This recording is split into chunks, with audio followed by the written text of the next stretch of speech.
যদিও মাহফিলটা হওয়ার কথা ছিল মাঠে, মনে হয় আল্লাহর মঞ্জুর এটাই ছিল, যেই জিনিস যত বেশি কবুল হয় ওটার মূল্য তত বাড়ে, ঠিক না? কোরআনী মাহফিল আল্লাহ এটাই মনে হয় চাইছেন, যেটা আমার ঘরেই হোক, বাহিরে না হোক। এই জন্য দুঃখিত হওয়ার কিচ্ছু নাই। বোঝা গেল এটার গ্রহণযোগ্যতা আল্লাহর কাছে অনেক বেশি। এই জন্য মূল্যবান জিনিস মূল্যবান জায়গায় হওয়া এটাই শোভনীয়। এই জন্য মনে হয় যে মাহফিলটা, এই আয়োজনটা আল্লাহ কবুল করছেন, বিদায় আল্লাহ নিজের ঘরে কোনো বাহানা দিয়া নিয়ে আসছে। ময়দানে বসলেও শোনা যেত, কিন্তু তিনটা জিনিস মনে হয় পাওয়া যেত না। একটা, যতক্ষণ আল্লাহর ঘরে বসে থাকবো ততক্ষণ নামাজের সওয়াব লিপিবদ্ধ হইতে থাকবে। এটা মনে হয় ময়দানে বসে পাওয়া যেত না। দ্বিতীয়, যতক্ষণ আল্লাহর ঘরে নিশ্চুপ বসে থাকবো একজন ফেরেশতা আমার পক্ষ হইয়া মাগফিরাতের দোয়া করতে থাকবে। এটাও মনে হয় যে বাহিরে গেলে পাওয়া যেত না। তৃতীয়, আরেকজন ফেরেশতা রহমতের দোয়া করবে যতক্ষণ আমি মসজিদে নিশ্চুপ বসে থাকবো। তাহলে এই তিনটা জিনিস তো বাহিরে পাওয়া যেত না। হয়তো বাহিরের ফজিলত গুলা পাওয়া যেত, কিন্তু এই বিশেষ জিনিসটা পাওয়া যেত না। এই জন্য মনে হয় আজকে এই মজমাবাসীকে বা এইখানে যারা আসবে তাদেরকে আল্লাহ কোরআনী মাহফিলেরটা তো দিবেনই, আলাদা এই তিনটা জিনিসও মনে হয় দিবেন। বেশি বেনিফিট পাওয়ার জন্য মনে হয় আজকে আল্লাহ মসজিদে এটাকে নিয়ে আসছেন। যদিও হওয়ার কথা ছিল ময়দানে, কিন্তু মন ভাঙ্গার কিছুই নাই। মন তো ওরা ভাঙ্গে যাদের লস হয়। আমাদের তো কোনো দিক দিয়েই লস নাই, ঠিক না? লস আছে নাকি? এই উম্মতের কোনো দিক দিয়ে লস নাই। লস হইল লাভ, লাভ হইল লাভ। লস হইল, যদি চোখের দৃষ্টিতে লস দেখছি যে ময়দানে হইলে লোকজন আসা সহজ ছিল, অনেক লোক হইতো, পাঁচতলা সিঁড়ি বায়া কেউ উপরে উঠবে, চোখে লস দেখতেছি, ঠিক না? কিন্তু আসলে লস না। এই উম্মতের লস হইল লাভ, লস হইল লাভ হইল। আমি দেখাইতেছি, কোনো একজন আবেদ ব্যক্তি যদি বিছনায় পড়া গেল, এখন বাহ্যিক দৃষ্টিতে আপনি কি দেখতেছেন? যে অসুস্থতার কারণে বিছনায়, এত বড় আবেদ কিন্তু কোনো ইবাদত করতে পারতেছে না। বাহ্যিক চোখে দেখা যাইতেছে কি লস, ঠিক না? মনে হয় বুঝাইতে পারি না। বাহ্যিক দৃষ্টিতে কি দেখা যাইতেছে? লস। সে বিছনায় পড়া, কাতরাইতেছে, ইবাদত বন্দেগী করতে পারতেছে না, কিন্তু আসলে লস না, লাভ। কেননা হাদিসে আছে এরকম ব্যক্তি যখন বিছনায় পড়ে আল্লাহ ফেরেশতাকে বলে, উকতুব আমালাল্লাযী কানা ইয়ামালু বিসসিহা, ওই সওয়াবগুলা লিখতে থাকো যেগুলা সে সুস্থ অবস্থায় করতে ছিল, অসুস্থ অবস্থায় করতে পারে নাই বিদায় তুমি আর সওয়াব থেকে বঞ্চিত করো না, আর সওয়াবগুলা লিখতে থাকো। তাইলে এই সওয়াবগুলা লেখা হইতেছে, লস হইল, আরো লাভ দেখাইতেছি। সে যখন আহ আহ করতে থাকে তো আল্লাহ বলে লিখতে থাকো, এ বলছে আহ, তুমি লেখো সুবহানাল্লাহর সওয়াব। হ্যাঁ, হাদিসে আছে আনিনুল মারিদি তাসবিহুন। সে যখন আহ আহ করতে থাকে তা আল্লাহ বলে, সে বলছে আহ, তুমি লেখো সুবহানাল্লাহ। সিয়াহাতুহু তাহলিলুন। যখন সইতে না পেরে চিৎকার দিতে থাকে তা আল্লাহ বলে লিখতে থাকো লা ইলাহা ইল্লাল্লাহর সওয়াব।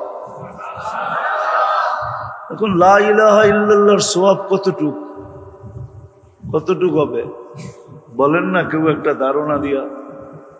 কতটুক? 2-4 কেজি হবে? আচ্ছা, টন কতটুক?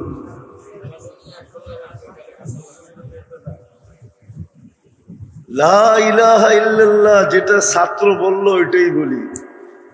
লাউ উযিয়া ফি কাফফা, যদি লা ইলাহা রাখা হয় কোনো একটা পাল্লায়, ওয়াস সামাওয়াতু ওয়াল আরাদিন ওয়া মা ফিহিন্না ফি কাফফা, 7 আকাশ জমিন সবকিছু যদি এক পাল্লায় রাখা হয়, লা রাজাহা লা ইলাহা ইল্লাল্লাহ।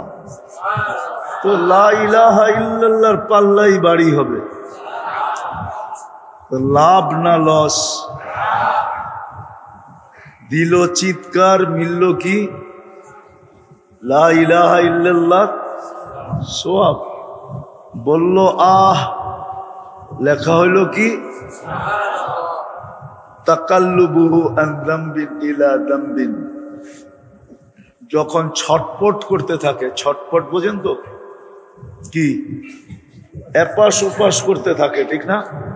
একবার বয় একবার শোয়, ছটপট করতে যখন থাকে তো আল্লাহ বলে লেখো। আল্লাহ বলে লেখো। বলে কি লিখবো? বলে দুশ্মনের বিরুদ্ধে যুদ্ধের ময়দানে লড়লে যেই সওয়াব পাইতো ওই সওয়াব আমলনামায় লিখতে থাকে। তো বিছনায় চিৎপটং হয়ে লাভ হইল না লস হইল? চিৎপটং বুঝত তো? চিৎপটং। তো আজকেও আমাদের লস নাই, যদিও হওয়ার কথা ছিল কি হইতেছে কোথায়? লস হয় নাই, লস হয় নাই, লাভই হয়েছে। কি লাভ হয়েছে না হয় নাই? হয়তো কর্তৃপক্ষের মন ভাঙ্গা গেছে যে হওয়ার কথা ছিল ময়দানে, হইতেছে মসজিদে, তাও 5 তলার উপরে, ঠিক না? লোকজন আসবে কি আসবে না? আমার বিশ্বাস এটা যে লস হয় না, লাভই হয়েছে।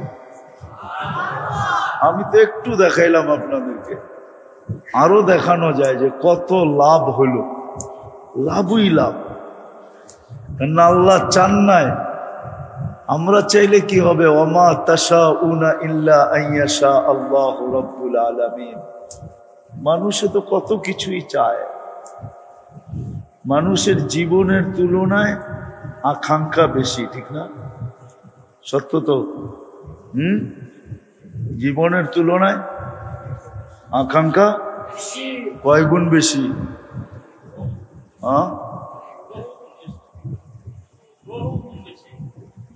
জীবনের তুলনায় আকাঙ্ক্ষা অনেক অনেক বেশি, ঠিক না? জীবনটা 60-70 বছর, আকাঙ্ক্ষা যদি দেখা যায় তো 1000 বছরও পুরা হবে কিনা সন্দেহ আছে। মানলাম 1000 বছর পাইল, তো আরো তো 1000 বছরে আকাঙ্ক্ষা তো বাড়তেই থাকবে, ঠিক না?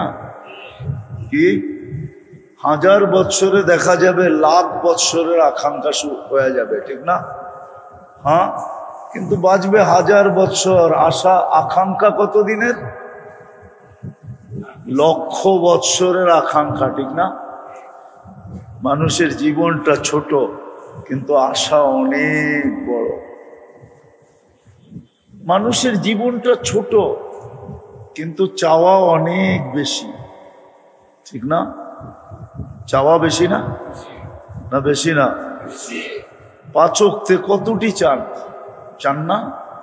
হ্যাঁ, কতগুলা চান বলেন? প্রতিদিন আল্লাহর কাছে আমরা কতগুলা চাই? মানুষের জীবনের তুলনায় চাওয়া অনেক বেশি। আফসোস তো এখানেই, যেই মানুষের জীবনের তুলনায় চাহিদাটা অনেক বেশি, অবর্ণনীয় বেশি, অসংখ্য বেশি। জীবনের চেয়ে চাওয়া অনেক অনেক বেশি, কিন্তু আফসোস তো এখানেই যে ওই মানুষটা শিখলো না, জানলো না যে এই চাওয়ার আকাঙ্ক্ষা আমার ভিতরে কে দিছে? কে দিছে? আল্লাহ দিছে না? আকাঙ্ক্ষা কে দিছে? আকাঙ্ক্ষা তৈরি হওয়ার মতো মেশিনটা কে দিছে? আপনি বলবেন আকাঙ্ক্ষা তো মনে হয়, মাইনা নিলাম, কিন্তু মনটা কে দিছে? কিন্তু আফসোস তো এইখানেই যে মানুষটা শিখলো না যে আমার যে আকাঙ্ক্ষা এটা আসলেই কি এখানে পুরা হবে না অন্য কোথাও পুরা হবে? একটা যৌক্তিক কথা, এইখানে আকাঙ্ক্ষা পুরা হয় কি করে? দুনিয়ার পরিধিটা যদি আপনি মাপেন তাহলে মাত্র 24,000 মাইল। আমাদের দুনিয়াটা মাত্র কত মাইল? মনে হয় এরা বিশ্বাস করে না। করেন বিশ্বাস? বাব্যবে বোঝা যায় আপনারা বিশ্বাস করতে চান না। কি 24,000 মাইল না? এ তো ছোট কিতাব লেখা আছে। যখন আমরা স্কুলে পড়ছি তখন লেখা আছিল কিতাবে, স্কুলের বইতে, পার ঘন্টায় 1000 মাইল অতিক্রম করে 24 ঘন্টায় একবার ঘুরা দুনিয়া প্রদক্ষিণ করে।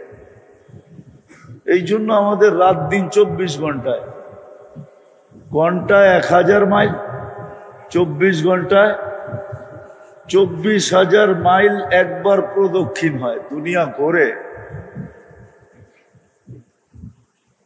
ঘন্টায় 1000 মাইল গতিতে ঘোরে, 24 ঘন্টায় একবার প্রদক্ষিণ হয়। এই জন্য আমাদের রাত দিন 24 ঘন্টায়। বুঝা গেল আমাদের দুনিয়াটা 24,000 মাইল। কত? 67টি ভাগ পানি, 33 ভাগ স্থল। এখন হয়তো দ্বীপ টিপ হয়ে টয়ে আরো কিছু বাড়তে পারে, কিন্তু আগে বইতে এটাই লেখা ছিল, 67টি ভাগ পানি, 33 ভাগ স্থল, ঠিক না? তার ভিতরে বসবাস বর্তমানে 800 কোটি মানুষ। আপনি যুক্তি দিয়া বলেন আমাকে যে 800 কোটি মানুষের ভিতরে আপনার আশা আকাঙ্ক্ষা পুরা হয়তো হয় কি করে? কি সবাইরে দিবে না সব আপনাকে দিয়ে দিবে?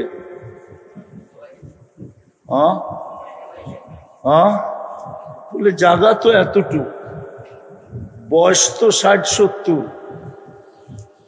বয়সেরও পরিধি আছে, আবার জমিনেরও কি আছে। এইখানে 800 কোটি মানুষের আশা আকাঙ্ক্ষা পুরা হয় কি করে?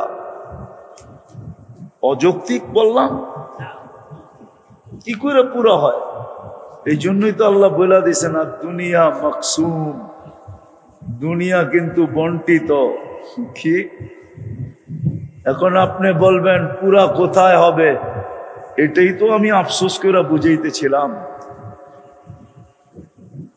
যে আফসোস মানুষের জীবনের চেয়ে আকাঙ্ক্ষা অনেক অনেক অনেক গুণ বেশি। ছোট একটা জীবনের চেয়ে চাওয়া অনেক অনেক বেশি। কিন্তু আফসোস যে মানুষটা সৃষ্টির ভিতরে সেরা, শ্রেষ্ঠত্ব দিল আল্লাহ, সৃষ্টির ভিতরে যাকে শ্রেষ্ঠত্ব দিলেন, সৃষ্টির ভিতরে যাকে শ্রেষ্ঠত্ব দিলেন, যাকে আল্লাহ পছন্দ করলেন, মানুষকে একমাত্র আল্লাহ পছন্দ করছেন। যদি পছন্দ না করতেন তাহলে শ্রেষ্ঠত্বের মুকুট মাথায় দিতেন না। ওই মানুষটা এটা জানে না, বাকিগুলা বাদ দিলাম, ওই মানুষটা এটা জানে না যে আমার এই আকাঙ্ক্ষা কোথায় পুরা হবে। যেই মানুষটাকে আল্লাহ পছন্দ করা সৃষ্টির ভিতরে শ্রেষ্ঠত্ব দিলেন, আমাদেরকে আবার পছন্দ করা মুসলমানের ঘরে পাঠাইলেন, আবার পছন্দ করা উম্মতে মুহাম্মদী বানাইলেন। তিনবার আল্লাহ পছন্দ করছেন।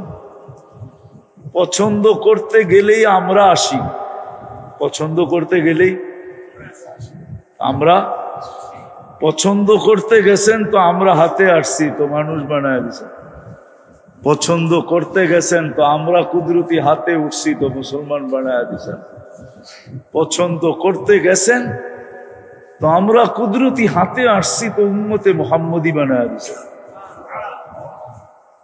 একটু চিন্তা করেন, মানুষ কারো পছন্দের পাত্র হইলে ওর খুশির অন্ত থাকে না। মানতেছি না, মানুষ যদি কখনো কোনো ব্যক্তিত্বের পছন্দের পাত্র হয় তাহলে আর খুশির কি থাকে না, অন্ত। সত্য তো?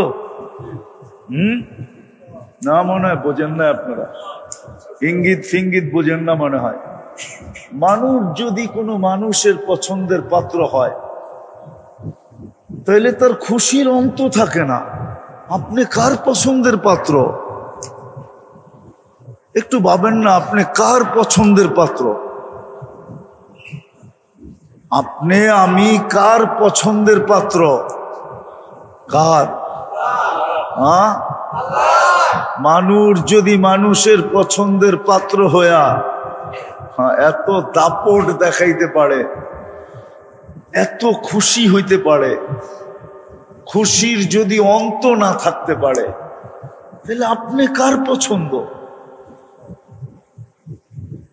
আজ পর্যন্ত তো আপনি খুশির সেজদা একটাও করলেন না। করছেন কেউ শুকরিয়ার 2 রাকাত নামাজ? যে আমি শুকরিয়ার 2 রাকাত নামাজ পড়লাম, কেন? আল্লাহ আমাকে পছন্দ করা মানুষ বানাইছে এই জন্য। বলো কেউ হাত উঠায় যে আমি পড়ছি। আল্লাহ আমাকে পছন্দ করে উম্মতে মুহাম্মদী বানাইছেন, এই জন্য আমি 2 রাকাত শুকরানার নামাজ পড়লাম। আল্লাহ আমাকে পছন্দ করে মুসলমানের ঘরে পাঠাইছেন। বলো কোন যুবক, বলো কোন দাড়ি পাকা যে আমি 2 রাকাত নামাজ শুকরানা পড়ছি। কিন্তু এই মানুষটাকেই, এই যুবকটাকেই যদি কেউ নিজের পছন্দের পাত্র বানায়, যাকে ডাইনাত বলে, মনে হয় বোঝেন নাই, তাইলে ওর তো খুশির অন্ত থাকে না। থাকে নাকি? প্রচার প্রসার, ফেসবুক, ভাইবার, হোয়াটসঅ্যাপ, ইমো, দুনিয়ার কোন মিডিয়ায় নাই যেই মিডিয়ায় না ছাড়ে, ঠিক না? আছে নাকি? সব মিডিয়ায় কি করে পোস্টার পর্যন্ত বানায়া ছাড়ে, ঠিক না? যে উনি অমুকের প্রিয় পাত্র, পছন্দের পাত্র। আমার কথাটা কি অযৌক্তিক? তাহলে আমরা তো আজ পর্যন্ত কেউ 2 রাকাত পড়লাম না। তো যেটা বুঝাইতেছিলাম, আপনাকে আমাকে আল্লাহ 3বার পছন্দ করছেন। পছন্দ করছেন কে? আল্লাহর পছন্দের কোনো মূল্য নাই, কোনো দাম নাই। আমার কি জানা উচিত ছিল না যে আমার জীবনের চেয়ে তো আমার আকাঙ্ক্ষা বেশি? এটা পুরো হবে কোথায়? আকাঙ্ক্ষার মতো, আকাঙ্ক্ষা করার মতো জিনিসটা তো উনিই দিলেন।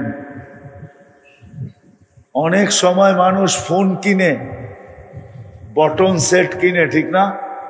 ও বুঝা শুনেই কিনে। এটার ভিতরে কোনো শুধু ফোন রিসিভ করা যাবে আর কয়েকটা নাম্বার কি করা যাবে, সেভ করা যাবে, ঠিক না? মেমোরি কার্ড যদি ভরার সুযোগ থাকে তাইলে তারপরেও ছোটখাটো একটা মেমোরি এটার ভিতরে ভরা বেশির থেকে বেশি কিছু অডিও ডাউনলোড করা যাবে, ঠিক না? ভিডিও তো না, হ্যাঁ কি?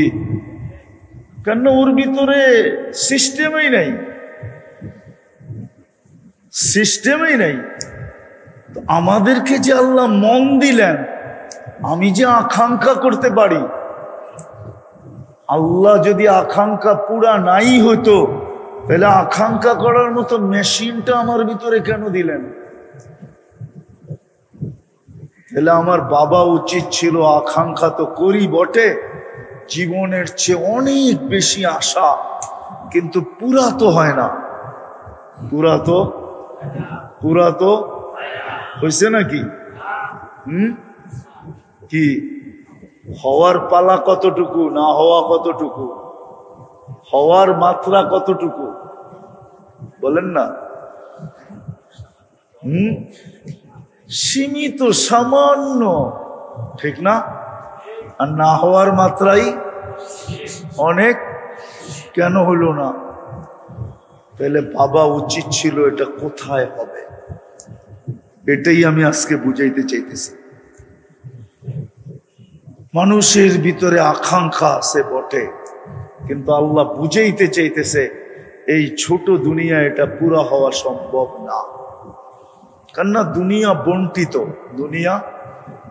দুনিয়া মকসুম, বন্টিত। 800 কোটি মানুষের ভিতরেই এটা বন্টিত। তোমার এই আকাঙ্ক্ষা পুরা করা যাবে না। হ্যাঁ, তোমার আকাঙ্ক্ষা পুরা হবে, কিন্তু এইখানে না ওইখানে, এইখানে না ওইখানে, বোঝেন? দুনিয়ায় না আখেরাতে।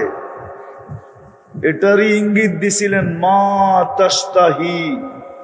আসতেছে দিন, আসতেছে জাগা যেখানে তোমার সব আকাঙ্ক্ষা পুরা হবে। এমনকি হাদিসে এটাও আছে যে দুনিয়ায় যত আকাঙ্ক্ষা করছিলাম, যেগুলা একটাও পুরা হয় নাই, ওগুলা সব পুঞ্জীবিত আছে। ইয়ালামু খাইনাতাল আয়ুনি ওয়া মা তুখফিস সুদূর। এই আয়াত ইঙ্গিত দেয় যে সব আমাদের কাছে সুরক্ষিত রাখা আছে। যেই দিন তুমি ক্ষেত্রে আসবে, ওই দিন ওই আকাঙ্ক্ষা গুলাকে তোমার সামনে রাখা হবে, আর একটার পর একটা পুরা করা হবে।